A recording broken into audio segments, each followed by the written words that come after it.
Last class में हम लोग रॉड्स लॉ पढ़ चुके हैं।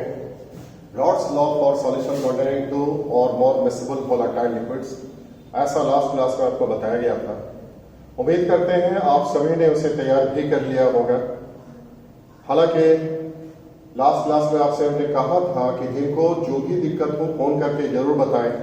किसी बच्चे ने इन्फॉर्म नहीं किया मुझे, शायद लगता है किसी को कोई दिक्कत नहीं है। अगर कोई दिक्कत नहीं तो अच्छी बात है, लेकिन फिर हम आपको रिमाइंडर दे दें, किसी को भी पढ़ाई संबंधित कोई भी दिक्कत हो तो जरूर मुझे फोन करके बताइए। और कोई टॉपिक जो इस तरह के लेक्चर में समझ में नहीं आता है तो वो फोन पर भी हमसे बात कर सकते हैं। फोन पर हम लोग डॉट को क्लियर भी कर सकते हैं, तो वो थोड़ा ख्याल रखेंगे। कुछ दिन के बाद आपको बहुत सारा क्वेश्चंस भी हम देने वाले हैं। हालांकि उसमें कुछ जो नहीं बनेगा वो हम लोग इसी तरह से तैयार भी करेंगे, डिस्कशन भी करेंगे। जो आप हमें फोन करके बताएंगे कौन कौन सा नंबर का नहीं बना है, तो हम लोग फिर इसको डिस्कस भी करेंगे। पूरा दम लगा दीजिए, बहुत अच्छी तरह से पढ़िए और इस लॉकडाउन का तो फायदा आपको उठाना ही चाहिए। भरपूर समय आपके पास है, क्योंकि जब स्कूल खुलेगा तो उसके बाद फिर बहुत तेजी से वहां पढ़ाई होगा मेकअप करने के लिए, और वहां फिर आप दिक्कत में फंसेंगे अगर पहले से हम लोग तैयार ना किए हुए रहे। तो इतना मैसेज के साथ आज का आगे का टॉपिक हम लोग चालू करते हैं। हम लोगों के पास आज का टॉपिक है आइडियल सॉल्यूशन। क्या होता है आइडियल सॉल्यूशन, इसके बारे में हम लोग डिटेल में समझेंगे। क्या होगा आइडियल सॉल्यूशन? तो एक ऐसा सॉल्यूशन जिसका प्रत्येक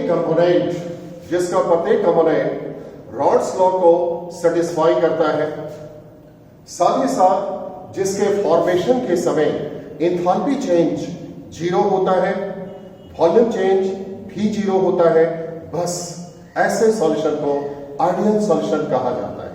ए solution whose each component satisfy Rod's law during formation of which enthalpy change and volume change both are zero is known as ideal solution।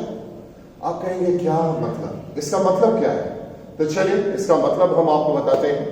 हम लोग फिलहाल आइडियल सॉल्यूशन बनाने वाले हैं दो लिक्विड लेकर। वैसे दो से ज्यादा भी लिक्विड हो सकता है, लेकिन फिलहाल हम लोग दो डिफरेंट लिक्विड को ही कंसीडर करने वाले हैं। तो चलिए दो लिक्विड हम लोग लेते हैं, दोनों को मिला दिए, और जब दोनों को मिला दिए तो सॉल्यूशन तैयार हो गया। इस सॉल्यूशन को आप आइडियल सॉल्यूशन कहेंगे, बशर्ते कि तीन कंडीशन सेटिस्फाई होना चाहिए। प्रत्येक कंपोनेंट के द्वारा रॉड्स लॉ सेटिस्फाई किया जाना चाहिए। क्या इसका मतलब है? मान लीजिए आपका लिक्विड ए है और लिक्विड बी है। जब लिक्विड ए और बी से आप सॉल्यूशन तैयार कर रहे हैं, तो जब हम कहते हैं कि दोनों के द्वारा रॉड्स लॉ सेटिस्फाई किया जाना चाहिए, तो इसका मतलब होगा P A equal to P not A into X A और P B equal to P not B into X B हो जाना चाहिए। साथ ही साथ हम कहते हैं कि इसके फॉर्मेशन के समय एंथैल्पी चेंज का मान जीरो होना चाहिए। क्या इसका मतलब? देखिए, एंथैल्पी चेंज का मतलब होता है हीट चेंज। जब आप दोनों लिक्विड को, दोनों कंपोनेंट को मिलाकर सॉल्यूशन तैयार करते हैं, तो उस समय ना तो हीट रिलीज करना चाहिए और ना ही हीट का एब्जॉर्प्शन होना चाहिए। जब हीट रिलीज नहीं करेगा, जब हीट का एब्जॉर्प्शन नहीं होगा, तो ऐसे हालत में हम लोग बोलेंगे एंथैल्पी चेंज इज जीरो। इसमें उष्मा में परिवर्तन जीरो होना चाहिए, हीट चेंज जीरो होना चाहिए, और साथ ही साथ वॉल्यूम चेंज भी जीरो होना चाहिए। इसका क्या मतलब है? जैसे लिक्विड ए और लिक्विड बी, मान लीजिए इसका 50 ml और इसका 50 ml लेकर आप मिलाते हैं, तो फिर मिलाने से पहले टोटल वॉल्यूम कितना है? 50 ml, और मिलाने के बाद आपको मिलना चाहिए 100 ml। जब 100 ml मिलेगा तो final volume minus initial volume, final volume कितना हो गया? 100 माइनस 100 इक्वल टू क्या हो जाएगा? जीरो। तो ऐसे हालत में हम लोग कहेंगे वॉल्यूम चेंज जीरो है। तो फाइनली अगर आपका सॉल्यूशन दो कंपोनेंट के द्वारा बना हुआ है, दो लिक्विड के द्वारा बना हुआ है, सपोज ए और बी के द्वारा, तो फिर कंडीशन नंबर 1 लीजिए, PA must be equal to P not A into XA होना चाहिए, PB must be equal to P not B into XB। और दूसरा कंडीशन लीजिए, दिया गया del H max equal to 0। और तीसरा कंडीशन दिया गया del V max equal to 0। अगर ये तीनों कंडीशन सेटिस्फाई होता है तो बस वैसे सॉल्यूशन को आइडियल सॉल्यूशन कहेंगे। तो इतना सुनने के बाद आपके मन में विचार आएगा, आप कहेंगे कि ठीक है, दो लिक्विड लेकर आप सॉल्यूशन बनाते हैं और उसके प्रत्येक कंपोनेंट के द्वारा रॉड्स लॉ सेटिस्फाई होता है। That means PA equal to P not A into XA, PB equal to P not B into XB। चलिए, पहला कंडीशन समझ में आया। फिर आप कहते हैं del H max must be equal to 0, यानी जब दोनों लिक्विड को मिलाएंगे तो ना तो हीट रिलीज करना चाहिए और ना ही एब्सॉर्ब करना चाहिए। आप बोलेंगे ठीक है, ये भी समझ में आया, लेकिन तीसरा पॉइंट में आपको दिक्कत हो सकता है। हमने कहा कि यहाँ वॉल्यूम चेंज भी 0 होना चाहिए, यानी 50 ml को मिलाने के बाद 100 ml ही होना चाहिए, तभी तो वॉल्यूम चेंज 0 होगा। इतना सुनने के बाद आप बोलेंगे कि अरे 50 ml को मिलाने के बाद 100 ml ही तो होगा, ये तो पक्का होगा। तो इतना जोर देकर बोलने का क्या जरूरत है? क्या ऐसा भी हो सकता है कि 50 ml को मिलाने के बाद 99 ml हो जाए? क्या ऐसा भी हो सकता है कि 50 ml को मिलाने के बाद 101 ml हो जाए? यस, ऐसा हो सकता है। और जब ऐसा हो सकता है तो इसीलिए इतना स्ट्रेस देकर कहा गया, इतना जोर देकर के कहा गया कि 50 ml को मिलाने के बाद 100 ml ही होना चाहिए, ना उससे ज्यादा ना उससे कम, इसीलिए जोर देकर के कहा गया। तो आप पूछेंगे कि थोड़ा बता भी दीजिए कैसे 50 ml को मिलाने के बाद 99 ml होता है या 101 ml होता है। थोड़ा वेट कीजिए, आगे के टॉपिक में ये बात आने वाला है, वहां हम आपको एक्सप्लेन करेंगे। लेकिन फिलहाल तो आप याद रखेंगे कि 50 ml मिलाने के बाद 100 ml ही होना चाहिए, तभी तो वॉल्यूम चेंज 0 कहा जाएगा। तो फाइनली आइडियल सॉल्यूशन के बारे में क्या कहेंगे? ए solution whose each component satisfy Rod's law during formation of H, enthalpy change and volume change both are 0 is known as ideal solution। उसी को जस्ट हम लोग आइडियल सॉल्यूशन बोलेंगे। वैसे आइडियल सॉल्यूशन होने के लिए भाई कंडीशन तो यही है, लेकिन इसके अलावे और भी कंडीशन होता है, इसके अलावे और भी कंडीशन है, वो भी सेटिस्फाई होगा तो आपका बना हुआ सॉल्यूशन आइडियल बन जाएगा। क्या है वो कंडीशन? चलिए आपको बताते हैं। लीजिए, दो लिक्विड लेकर आप आइडियल सॉल्यूशन बनाने वाले, वोलेटाइल लिक्विड लेकर आप आइडियल सॉल्यूशन बनाने वाले। तो एक जो कम होगा उसको आप सॉल्वेंट कहेंगे और एक जो ज्यादा है उसे आप सॉल्वेंट कहने वाले। मान लीजिए ये लिक्विड आपका सॉल्यूट है और ये आपका सॉल्वेंट। तो ध्यान दीजिए, यहां पर जो मॉलिक्यूल्स हैं इनके बीच एक फोर्स ऑफ अट्रैक्शन प्रोड्यूस होगा, एक आकर्षण बल उत्पन्न होगा, जिसको हम लोग सॉल्यूट सॉल्यूट इंटरेक्शन कहेंगे। ये जो सॉल्वेंट मॉलिक्यूल्स हैं इनके बीच भी आकर्षण बल उत्पन्न होगा, इनके बीच भी फोर्स ऑफ अट्रैक्शन प्रोड्यूस होगा, जिसको हम लोग सॉल्वेंट सॉल्वेंट इंटरेक्शन कहेंगे। सॉल्वेंट सॉल्वेंट इंटरेक्शन का मतलब होगा सॉल्वेंट सॉल्वेंट मॉलिक्यूल्स के बीच उत्पन्न होने वाला आकर्षण बल। सॉलिड सॉलिड इंटरेक्शन का मतलब होगा सॉलिड सॉलिड मॉलिक्यूल्स के बीच उत्पन्न होने वाला आकर्षण बल। और जब दोनों को मिला देते हैं, तो सॉलिड और सॉल्वेंट मॉलिक्यूल्स एक दूसरे के नजदीक आ जाता है, और जब नजदीक आ जाएगा तो इनके बीच भी आकर्षण बल उत्पन्न होगा, जिसको हम लोग सॉलिड सॉल्वेंट इंटरेक्शन बोलेंगे। तो याद रहे, अगर solid solid interaction, solvent solvent interaction और solid solvent interaction almost same होता है, करीब करीब सेम होता है, तो बस ऐसे बने सॉल्यूशन को भी आप आइडियल सॉल्यूशन कहते हैं। तो फाइनली क्या बोलेंगे? If solid solid interaction, solvent solvent interaction and solid solvent interaction are same, are almost same, then such type of solution becomes ideal solution. तो फिर ऐसा सॉल्यूशन ही आइडियल सॉल्यूशन बन जाता है। एक और भी कंडीशन, वो भी सेटिस्फाई अगर होगा तो आप बने हुए सॉल्यूशन को आइडियल सॉल्यूशन कह सकते हैं। क्या है वो कंडीशन, ध्यान से सुनिए। If size of solid molecules and solvent molecules are almost same and polarity are also same, then formed solution becomes ideal solution. अगर सॉलिड मॉलिक्यूल्स का साइज और सॉल्वेंट मॉलिक्यूल्स का साइज ऑलमोस्ट सेम होता है और इनका पोलैरिटी भी same होता है। पोलैरिटी का मतलब क्या होगा, चार्ज। जो चार्ज होता है उसी को पोलैरिटी कहते हैं। पोलैरिटी भी सेम होता है तो ऐसा बना सॉल्यूशन भी आइडियल सॉल्यूशन कहा जाता है। कैसे, चलिए अभी हम आपको दिखा देते हैं। तो लीजिए SiCl4 सिलिकॉन टेट्राक्लोराइड और दूसरा लीजिए CCl4 कार्बन टेट्राक्लोराइड। लीजिए SiCl4 और CCl4 silicon tetrachloride carbon tetrachloride, ये दोनों मॉलिक्यूल का साइज ऑलमोस्ट सेम होता है। सेम है ऐसा हम नहीं कह रहे, ऑलमोस्ट सेम होता है और इनका पोलैरिटी भी सेम है, यानी चार्ज भी सेम है। इसके ऊपर चार्ज क्या होगा, रिजल्टेंट चार्ज 0 और इस पर क्या होगा 0, इसलिए हम लोग कहेंगे पोलैरिटी भी सेम हो चुका है। तो इन दोनों से बना सॉल्यूशन भी नियरली आइडियल सॉल्यूशन हो जाता है, करीब करीब आइडियल सॉल्यूशन हो जाता है।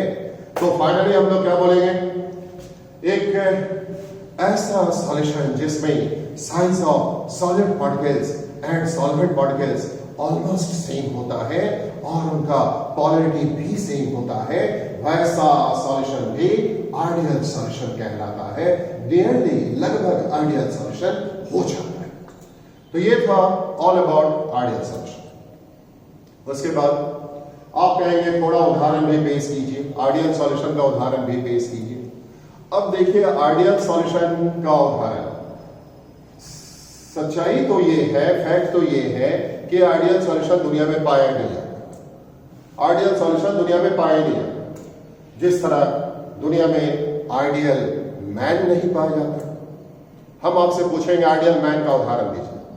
आइडियल मैन किसको कहा जाता है, वैसा आदमी जिसका कोई क्रिटिसिज्म ना होता हो, जिसमें किसी तरह का कोई बुराई ना होता हो, उसी को हम लोग आइडियल मैन कहते हैं। तो फिर आप कहेंगे महात्मा गांधी। महात्मा गांधी को हम लोग आइडियल मैन नहीं कह सकते। दुनिया में बहुत सारे लोग हैं जो महात्मा गांधी को क्रिटिसाइज करता है, उनसे पूछेंगे तो वो उनमें बुराई आपको बता देगा। तो महात्मा गांधी को भी हम लोग आइडियल मैन नहीं कह सकते। तो फिर और सोचिए, और क्या एग्जाम्पल हो सकता है। आप इधर उधर किसी आदमी पर विचार करें, इससे तो बढ़िया ये होगा कि सीधा हम लोग भगवान राम के बारे में ही बात करें। भगवान राम, जिनको हम लोग राम मानते हैं, उनको भी आइडियल मैन नहीं कहा जा सकता। क्यों, उनमें भी बुराई है। क्या बुराई है, चलिए अभी बताते हैं। आजकल आप लोग रामायण सीरियल देख ही रहे होंगे, उसमें आपने देखा कि कैसे भगवान राम सीता मैया को अपने साथ जंगल ले गए, उनको भी परेशान कर दिया उन्होंने। तो ठीक है, उनको वादा पूरा करना था तो खुद जाते, लेकिन उनको भी साथ में ले गए। तो ठीक है, समझ में आता है, जहां हस्बैंड होते हैं वहां वाइफ को भी ले जाया जाता है। लेकिन आगे आप लोग देखेंगे, आगे के एपिसोड में टेलीविजन में आपको देखने को मिलेगा कि उनका छोटा भाई जो है, किसी के कहने पर सीता मैया को बिना कोई कारण बताए जंगल में छोड़कर भाग गए। दूसरी दफा जो है, सीता मैया को जंगल में छोड़कर बिना कोई कारण बताए भाग गए। सीता मैया पूछते रह गए कि मुझे क्यों छोड़ा गया, क्यों छोड़ा गया। उन्होंने कहा आ रहे भाभी, आप बोलते हुए भाग गए बिना कोई कारण बताए। आप देखेंगे सीरियल में वो धोबी के कहने पर ऐसा किया गया था। तो सोचिए कितना बड़ा अत्याचार था सीता मैया के ऊपर। कल्पना कीजिए आज के जमाने में अगर कोई हस्बैंड अपने वाइफ के साथ ऐसा करे तो महिला समिति जो है उसका जीना हराम करना है। गनीमत है भगवान राम इस जमाने में नहीं थे, नहीं तो वो महिला समिति उनका भी कचूमर निकाल देता। तो खैर, इस कारण भगवान राम का भी क्रिटिसाइज हो जाता है। तो भाई भगवान राम को भी हम लोग आइडियल मैन नहीं कह सकते। तो जिस तरह आइडियल मैन दुनिया में नहीं पाया जाता, उसी तरह आइडियल सॉल्यूशन भी दुनिया में नहीं पाया जाता है। लेकिन हाँ, महात्मा गांधी को जवाहरलाल नेहरू को, इस तरह के जो महान देश के नेता थे, उनको करीब करीब हम लोग आइडियल मैन कह सकते हैं। कुछ इसी तरह हम लोग करीब करीब आइडियल सॉल्यूशन का उदाहरण देख सकते हैं। तो कुछ ऐसा सॉल्यूशन जो नियरली आइडियल सॉल्यूशन होता है, जो लगभग आइडियल सॉल्यूशन होता है, ये अब हम आपको बता दें।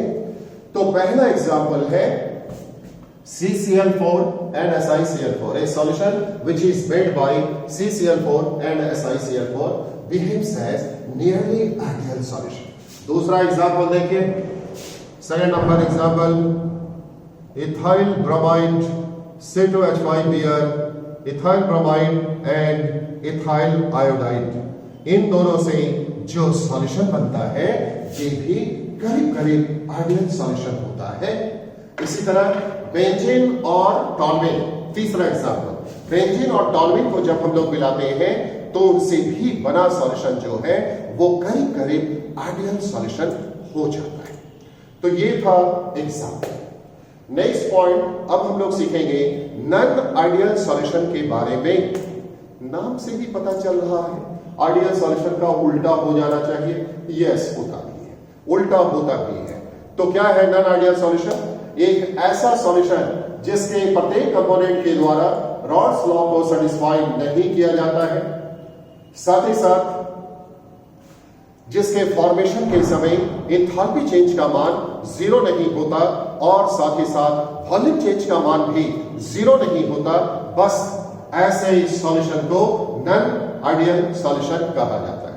ए solution whose components do not satisfy Raoult's law, during formation of which enthalpy change and volume change is not equal to 0, is known as non-ideal solution. अगर आपका दो कंपोनेंट वाला, दो लिक्विड वाला नॉन आइडियल सॉल्यूशन है तो इसके लिए आप क्या बोलेंगे? रॉल्स लॉ को वो सेटिस्फाई नहीं करेगा। इसका मतलब है PA is not equal to P naught A into XA, PB is not equal to P naught B into XB। फिर जिसके फॉर्मेशन के समय एंथैल्पी चेंज का मान 0 नहीं होगा, वो पॉजिटिव हो, नेगेटिव हो, 0 नहीं होगा। तो लीजिए second number condition, del H mix is not equal to 0, और third number point, del B mix is not equal to 0। अगर ऐसा किसी सॉल्यूशन में कंडीशन देखने को मिलता है तो ऐसे इस सॉल्यूशन को ही हम लोग नॉन आइडियल सॉल्यूशन बोलेंगे। इसी को जस्ट नॉन आइडियल सॉल्यूशन के नाम से पुकारा जाता है।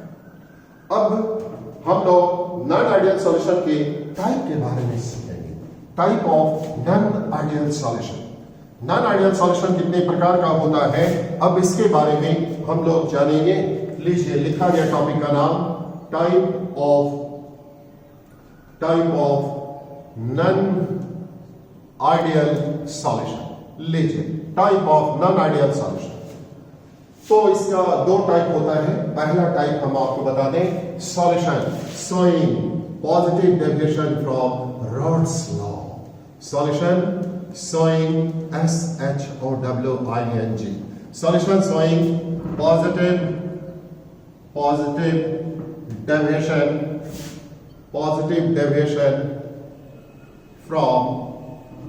deviation from Raoult's law, लीजिए solution showing positive deviation from Raoult's law, ये है पहला टाइप। शब्दों का मतलब समझिए। वैसा सॉल्यूशन जो रॉड के नियम से पॉजिटिव डेविएशन दिखाएगा उसी को solution showing positive deviation from Raoult's law बोलेंगे। तो फिर सॉल्यूशन जो रॉड्स लॉ से पॉजिटिव डेविएशन दिखाने वाला है, क्या इसका मतलब? चलिए इसका मतलब आपको बताते हैं। भाई पॉजिटिव का मतलब क्या होता है? पॉजिटिव का मतलब होता है ज्यादा होता है ज्यादा। नेगेटिव का मतलब कम होता है, पॉजिटिव का मतलब ज्यादा होता है। तो फिर यहां पर ज्यादा ज्यादा ज्यादा ज्यादा बहुत बार आपको सुनने के लिए तैयार रहना चाहिए। केवल एक बार हम लोग कम बोलेंगे, बाकी हर बार हम लोग ज्यादा ज्यादा ज्यादा ज्यादा बोलने वाले हैं। जैसा कि इस शब्द से हम लोगों को पता चल रहा है, पॉजिटिव का मतलब ही होता है ज्यादा। तो क्या होगा? Solution showing positive deviation from Raoult's law. तो देखिए एक ऐसा सॉल्यूशन याद रहे, आप जो सॉल्यूशन बनाने जा रहे हैं दो लिक्विड के मदद से बनाने जा रहे हैं, जिसमें एक को सॉलिड कहेंगे और दूसरे को सॉल्वेंट कहेंगे। तो एक ऐसा सॉल्यूशन जिसमें सॉलिड इंटरेक्शन ज्यादा होता है, सॉल्वेंट इंटरेक्शन ज्यादा होता है, लेकिन सॉल्वेंट इंटरेक्शन कम होता है। दोनों को मिलाने के बाद सॉल्वेंट इंटरेक्शन कम होता है, तो बस ऐसे ही सॉल्यूशन को आप कहेंगे solution showing positive deviation from Raoult's law. तो क्या बोलेंगे? If solid interaction is high, solvent interaction is high, but solvent interaction is less, solvent interaction is less, shows positive deviation from Raoult's law. ऐसे solution के द्वारा ही positive deviation from Raoult's law दिखाया जाता है। तो फिर आगे का बात और भी कुछ करें हम लोग। यहां आपने सुना कि सॉल्वेंट इंटरेक्शन लेस होता है। देखिए यहां पर सॉलिड के बीच आकर्षण बल ज्यादा होता है, सॉल्वेंट के बीच आकर्षण बल ज्यादा होता है, लेकिन जब आप इनको मिलाते हैं तो इन दोनों के बीच आकर्षण बल कम हो जाता है, कमजोर हो जाता है। और जब सॉल्वेंट के बीच आकर्षण बल इंटरेक्शन कमजोर हो जाएगा तो फिर क्या होगा? ये आसानी से वेपर में बदलने लगेगा, वेपर में आसानी से बदलने लगेगा, स्केपिंग टेंडेंसी इंक्रीज कर जाएगा। और जब स्केपिंग टेंडेंसी इंक्रीज कर जाएगा तो बोलिए वेपर ज्यादा बनेगा कि कम बनेगा? ज्यादा बनेगा। और जब वेपर ज्यादा बनेगा तो प्रत्येक कंपोनेंट का जो पार्शियल वेपर प्रेशर होगा उसका मान कहीं ज्यादा होगा, as calculated from Raoult's law. यानी P greater P not A into X A हो जाएगा और फिर Pb greater P not A into X A हो चुका। जैसा कि हमने कहा था यहां बार ज्यादा सुनाई देगा।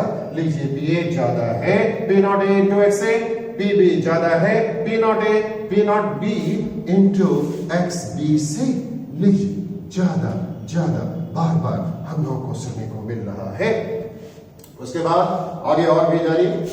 देखिए जब आप सॉल्वेंट इंटरेक्शन को मिला देते हैं तो इनके बीच का जो आकर्षण बल है वो कमजोर हो जाता है।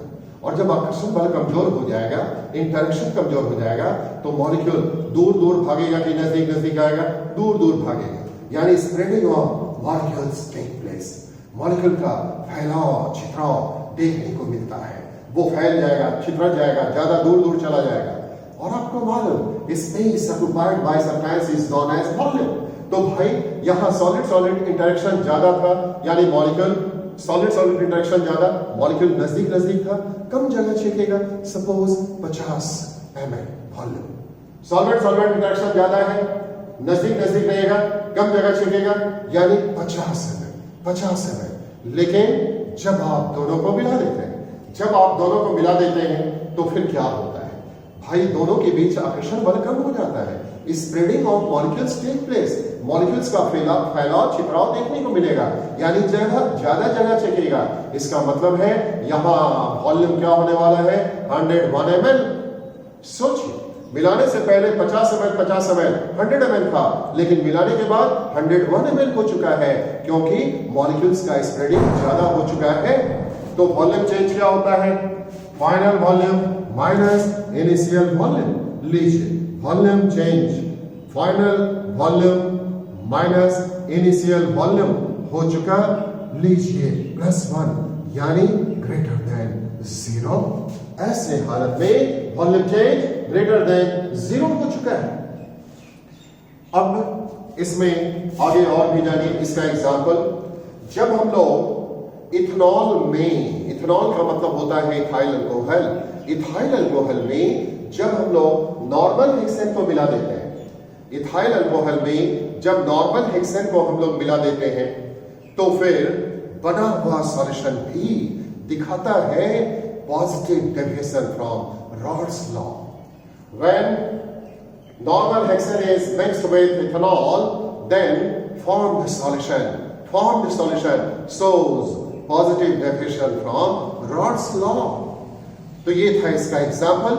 और अब इसमें होता क्या है ये आप जानिए। देखिए इथाइल अल्कोहल मॉलिक्यूल्स के बीच इफेक्टिव H बॉन्ड पाया जाता है। ये रहा C2H5OH, ये रहा C2H5OH। यहां पर हम लोग ऐसे देते हैं C2H5OH इस तरह से, यहां दिया गया माइनस डेल्टा प्लस डेल्टा, यहां माइनस डेल्टा प्लस डेल्टा। लीजिए इसके ऑक्सीजन और हाइड्रोजन के बीच जो फोर्स ऑफ अट्रैक्शन प्रोड्यूस होता है इसी को हम लोग इफेक्टिव H बॉन्ड कहते हैं। तो इथेनॉल मॉलिक्यूल्स के बीच H बॉन्ड पाया जाता है। देखिए इसी को हम लोग H बॉन्ड कहते हैं। यहां पर H बॉन्ड मौजूद रहता है और जैसे आप नॉर्मल हेक्सेन को मिलाएंगे तो नॉर्मल हेक्सेन का मॉलिक्यूल इसके बीच में आ जाएगा, और जब इसके बीच में आ जाएगा तो फिर इन दोनों के बीच जो आकर्षण बल है वो कमजोर हो जाएगा, यानी H बॉन्ड का ब्रेकिंग होगा। H बॉन्ड वीकेंड हो जाएगा, कमजोर हो जाएगा, टूट जाएगा, और जब H बॉन्ड टूट जाएगा तो बोलिए एनर्जी एब्सॉर्ब होगा या रिलीज करेगा, क्या होगा ये बताइए। जब इथेनॉल मॉलिक्यूल्स में आप नॉर्मल हेक्सेन को मिलाते हैं तो क्या होता है? Normal hexane molecule, normal hexane बोलिए या सिंपली हेक्सेन बोलिए, एक ही बात है। तो हेक्सेन मॉलिक्यूल्स जो है वो इनके बीच आ जाता है, जिसके कारण ये बॉन्ड टूट जाएगा। लीजिए इनके बीच आ गया तो अब इनके बीच फोर्स ऑफ अट्रैक्शन प्रोड्यूस नहीं हो पाएगा। ऐसे हालत में हम लोग कहेंगे H बॉन्ड टूट गया, और जब H बॉन्ड टूट गया तो फिर क्या होने वाला? H बॉन्ड जब टूट चुका है तो फिर क्या होगा? एनर्जी एब्सॉर्ब करेगा कि रिलीज करेगा? आपको बचपन का बात याद दिला दे, जब भी कोई चीज को तोड़ा जाता है, टूटता है, तो एनर्जी एब्सॉर्ब ही करता है। टेबल को तोड़ना है, कॉपी के पेज को फाड़ना है, किसी चीज को तोड़ना है तो दम लगाना पड़ता है, यानी एनर्जी का एब्जॉर्प्शन होता है। तो जब यहां पर भी H बॉन्ड का ब्रेकिंग हुआ तो एनर्जी का एब्जॉर्प्शन होगा, और जब एनर्जी का एब्जॉर्प्शन होगा तो डेल H मिक्स क्या हो जाएगा? पॉजिटिव। याद रहे एनर्जी का जब एब्जॉर्प्शन होता है तो उसे पॉजिटिव साइन दिया जाता है। लीजिए डेल H मिक्स क्या हो चुका? पॉजिटिव, जिसको हम लोग लिखेंगे डेल H मिक्स ग्रेटर 0। देखा आपने, बार बार ग्रेटर ग्रेटर ग्रेटर सुनने को मिला हम लोगों को।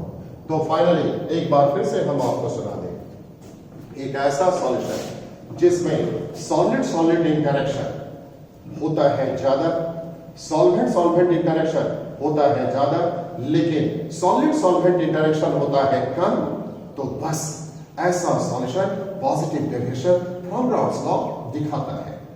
चूंकि सॉलिड सॉल्वेंट इंटरेक्शन कम होता है इसीलिए मॉलिक्यूल्स का एस्केपिंग टेंडेंसी हाई होता है, भागने का क्षमता ज्यादा होता है, और इसीलिए इनका जो पार्शियल वेपर प्रेशर होता है वो कहीं ज्यादा होता है as calculated from Raoult's law. फिर साथ ही साथ आपको ये भी बता दें कि चूंकि सॉलिड सॉल्वेंट इंटरेक्शन कम होता है इसीलिए स्प्रेडिंग ऑफ मॉलिक्यूल्स हायर होता है, ग्रेटर एक्सटेंट पे होता है, ज्यादा वो फैला हुआ रहता है, इसलिए फाइनल वॉल्यूम ज्यादा हो जाता है, और before mixing total volume less होता है, इसीलिए यहां वॉल्यूम चेंज ग्रेटर देन 0 होता है।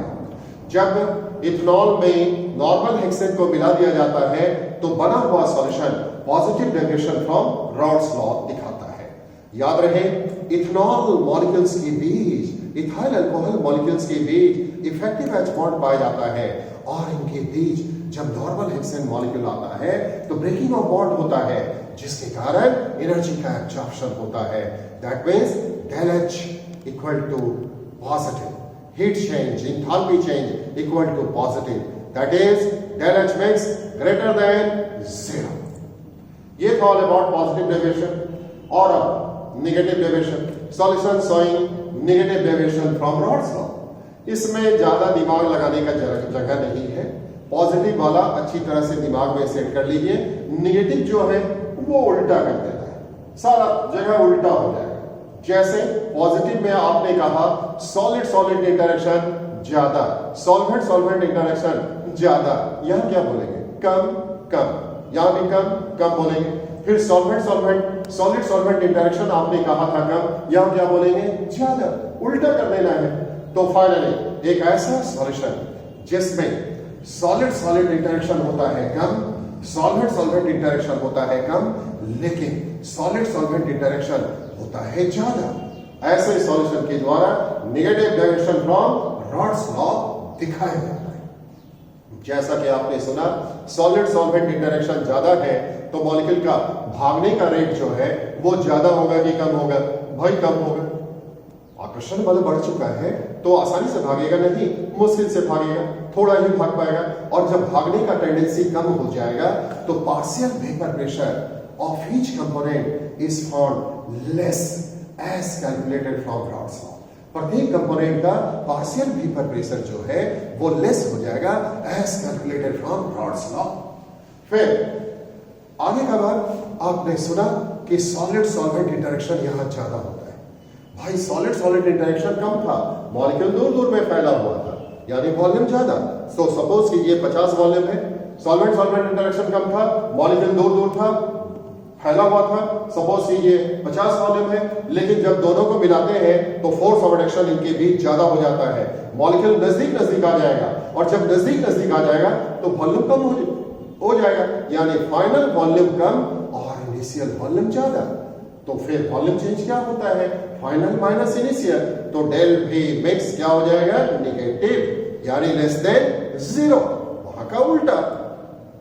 क्लोरोफॉर्म और एसीटोन, क्लोरोफॉर्म और एसीटोन को जब हम लोग मिलाते हैं तो इनसे बना solution negative deviation from Raoult's law दिखाता है। लीजिए, एसीटोन और क्लोरोफॉर्म को जब हम लोग मिलाएंगे, ये रहा आपका acetone, CH3 double bond O। ये एसीटोन का formula minus delta plus delta, और ये रहा क्लोरोफॉर्म।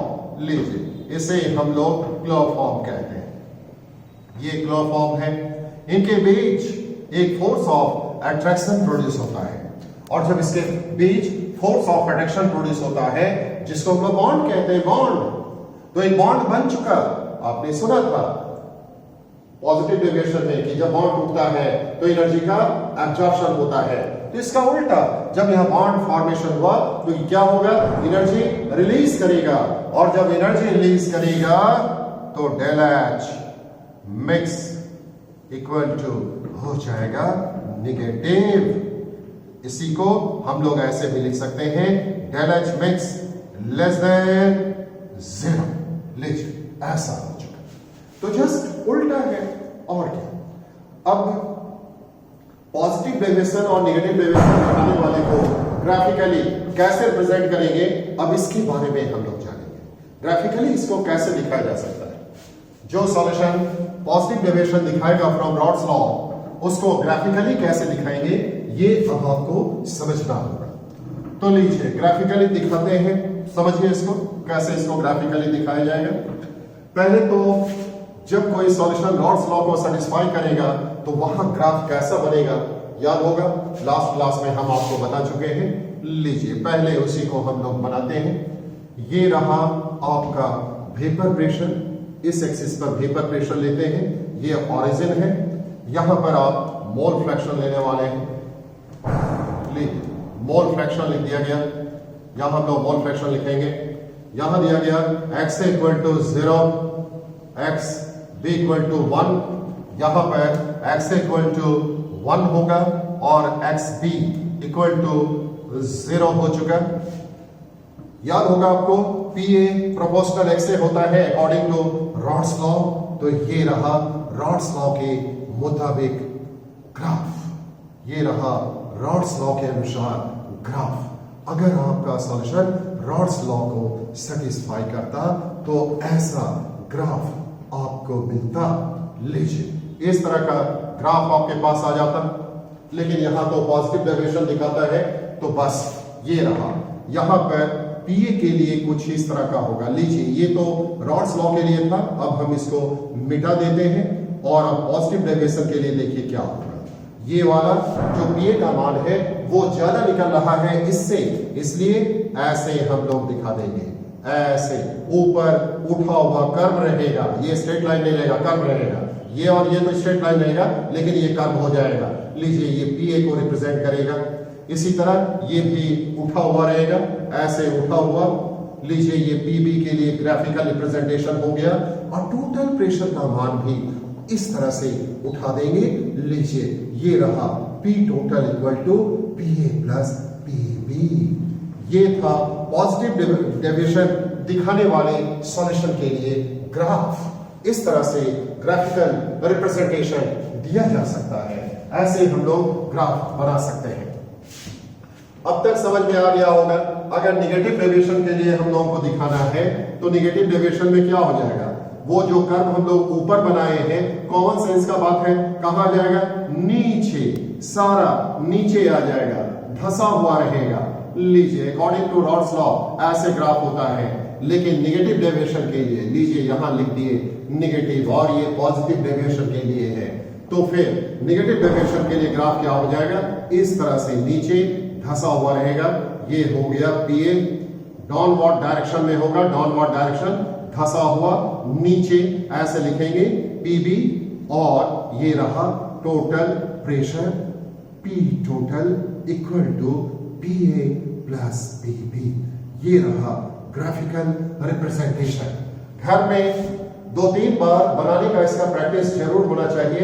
ये देता है बनाने के लिए, काफी इंपॉर्टेंट है ये ग्राफ, आपको प्रैक्टिस कर लेना चाहिए।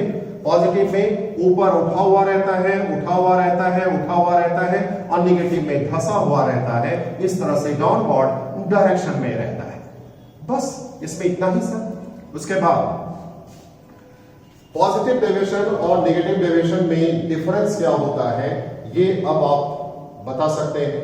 वो सॉल्यूशन जो पॉजिटिव डेविएशन दिखाता है और दूसरा सॉल्यूशन जो नेगेटिव डेविएशन दिखाता है, उसमें क्या डिफरेंस होगा, तो अब तक आपको समझ में आ जाना चाहिए। लीजिए अब इसका डिफरेंस हम आपको बता देते हैं, जो बताए हैं उसी को एक बार आपको सुना दें। तो लीजिए क्या है difference between positive deviation and negative deviation showing solution. तो difference between positive deviation and negative deviation from Rod's law solution जो पॉजिटिव डेविएशन और नेगेटिव डेविएशन दिखाता है फ्रॉम रॉड्स लॉ, इसमें क्या डिफरेंस होगा। लीजिए पहला डिफरेंस पॉजिटिव के लिए हम लोग लिखते हैं, अच्छी तरह से आपको नोट्स में मिल ही जाएगा, इसलिए अभी शॉर्टकट में हम लिख देते हैं, बहुत अच्छी तरह से आपको नोट्स में मिलेगा।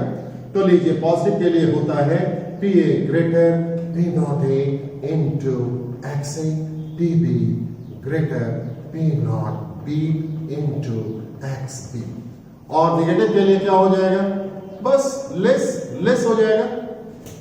फिर दूसरा पॉजिटिव डेविएशन दिखाने वाले के लिए डेल एच मिक्स क्या होता है, ग्रेटर देन 0 होता है, और नेगेटिव के लिए क्या हो जाएगा, लेस। फिर थर्ड नंबर में लीजिए डेल वी मैक्स क्या होने वाला है, ग्रेटर देन 0, और यहां क्या हो जाएगा, लेस, यहां जस्ट लेस हो जाएगा। और fourth number point positive deviation में क्या होने वाला है, फोर्थ नंबर डिफरेंस लीजिए, यहां सॉलिड सॉल्वेंट इंटरेक्शन क्या होता है, लेस, और यहां पर सॉलिड सॉल्वेंट इंटरेक्शन क्या होता है, हाई। ये चार डिफरेंस हो चुका। उसके बाद नेक्स्ट क्वेश्चन आपसे पूछा जाएगा कि सॉल्यूशन पॉजिटिव डेविएशन दिखाने वाला और नेगेटिव डेविएशन दिखाने वाले में आप डिफरेंस बताइए ग्राफिकली। जब ऐसा क्वेश्चन रहेगा तो दोनों का केवल ग्राफ आपको बता देना है, जो ग्राफ अभी हम बताए थे, केवल दोनों का ग्राफ बता देना है, बस इस क्वेश्चन का आंसर तैयार हो जाता है। तो ग्राफ प्रैक्टिस जरूर कीजिएगा, काफी इंपॉर्टेंट है, एग्जाम में पूछा जाता है। उसके बाद नेक्स्ट इसमें अब क्वेश्चन आपसे पूछा जा सकता है कि आइडियल सॉल्यूशन और नॉन आइडियल सॉल्यूशन में डिफरेंस क्या होगा। तो जो हम बताए हैं उसी के आधार पर आप जवाब दे सकते हैं। Ideal solution non ideal solution में डिफरेंस क्या होगा। तो चलिए जो आपको बताए उसको एक बार फिर से आपको याद दिला दें।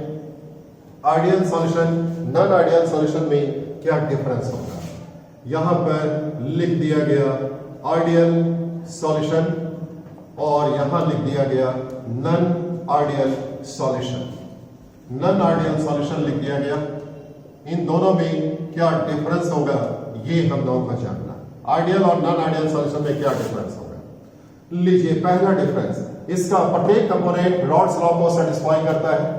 प्रत्येक कंपोनेंट रॉड्स लॉ को सेटिस्फाई करता है तो क्या लिखेंगे, P A equal to P not A into X A, P B equal to P not B into X B हो गया। क्या ये सेटिस्फाई करता है? नहीं करता है, तो यहां लिखेंगे is not equal to, is not equal to. दूसरा आपको बताया गया था कि यहां पर डेल एच मिक्स क्या होने वाला है, zero. Del H mix zero होने वाला है। यहां क्या डेल एच मिक्स जीरो होगा? नहीं होगा। लीजिए del H mix is not equal to zero. उसके बाद थर्ड नंबर में लीजिए, यहां दिया गया del V mix equal to zero और यहां del V mix is not equal to zero. ये तीन डिफरेंस बहुत क्लियर दिख रहा है आपको, ये तीन डिफरेंस। उसके बाद फोर्थ नंबर डिफरेंस के बारे में जानिए। फोर्थ नंबर डिफरेंस आपसे कहा गया था यहां पर आइडियल सॉल्यूशन के केस में solid solid interaction, solvent solvent interaction and solid solvent interaction same, almost same होगा, करीब करीब सेम होगा। लेकिन यहां पर क्या होगा? नहीं होगा। यहां solid solid interaction, solvent solvent interaction, solid solvent interaction same नहीं होगा। तो ये चार डिफरेंस आपको बता दिया गया। तो यही था all about ideal solution non ideal solution. इसके बारे में पूरा डिटेल में जानकारी दे दिया गया आपको। और अब इसको घर में जाकर 2-3 बार हम कह रहे हैं, पढ़ने का तरीका हम लोगों का बदल चुका है ना।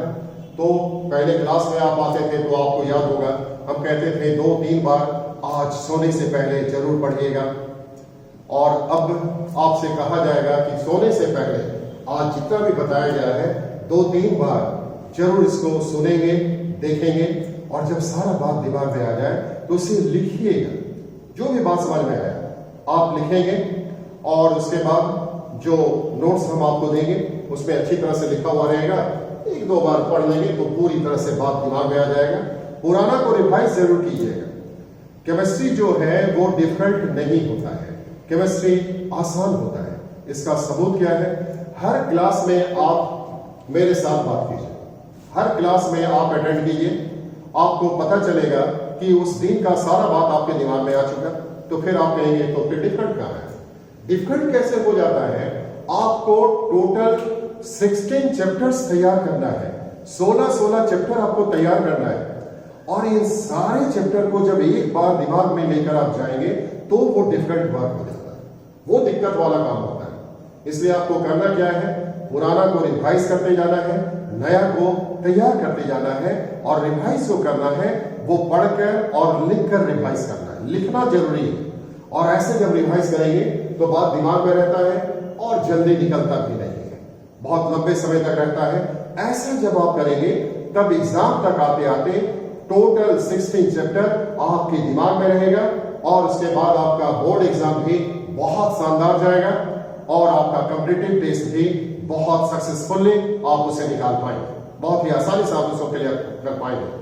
हमारे संसार में रहकर बहुत सारा बच्चा IIT किया, डिफरेंट मेडिकल कॉलेजेस में गए, बहुत ही प्रेस्टिजियस प्लेसेस में गए। और वो कैसे गए? बस यही इकलौता रास्ता है, आपको जो बताया जा रहा है उसको पढ़ते जाना है और पुराना को रिवाइज करते जाना है। जब आप ऐसा करेंगे सारा बात आपके दिमाग में रहेगा और तब निश्चित रूप से आपको चैंपियन बनने से कोई रोक नहीं सकता। तो इतना काम आज आपको करना ही पड़ेगा। तो सोने से पहले इतना काम जरूर कीजिएगा। कुछ दिन के बाद टेस्ट भी होने वाला है, MCQ टाइप का टेस्ट होगा, ऑब्जेक्टिव टाइप का, मल्टीपल टाइप का क्वेश्चंस रहेगा। कैसे हम आपसे क्वेश्चन पूछेंगे वो आप हम पर छोड़ दीजिए, आप अपना ड्यूटी कीजिए, पूरा तैयार करते जाइए। बहुत जल्द हम लोग एक टेस्ट का सामना करने वाले हैं जिसमें आपको अपना दिखाना होगा एबिलिटी। तो आज का पढ़ाई समाप्त करते हैं, इतना ही।